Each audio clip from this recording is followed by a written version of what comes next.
For a few days? Well, coming up in Maine weather, I'll give you the answer to that question. And I'm also going to take you back a few decades.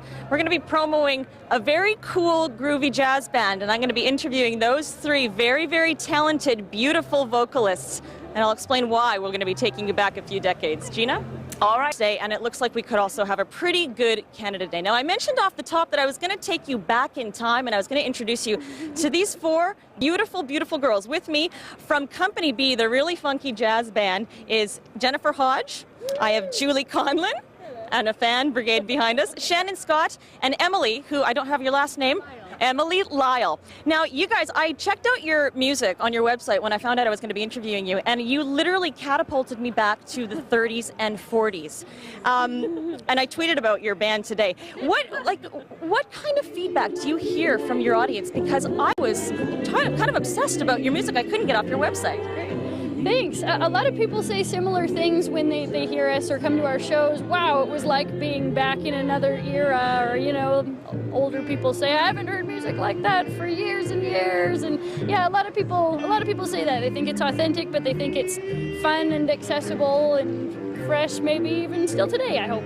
You all have such beautiful voices, and you really could pick from any genre of music. So really, what is it that draws you to these old recordings from the 30s and 40s?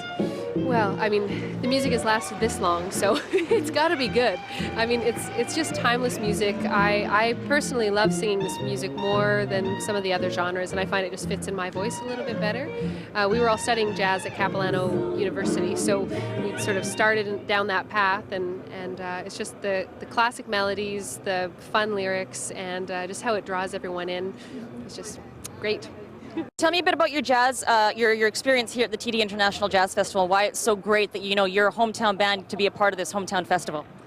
It's just, you can see so much of the heart of Vancouver that comes out to see the music that comes from, you know, all around the world, and see support of this local art that, I mean, you can really feel it in the crowd. We had the biggest crowd that we probably ever played for in, for the show we just did, and so it's truly, you really, yeah, you feel like really united with the people that you're around. And okay, we're almost out of time. You guys obviously love what you do. Your music is infectious. Where can people see you?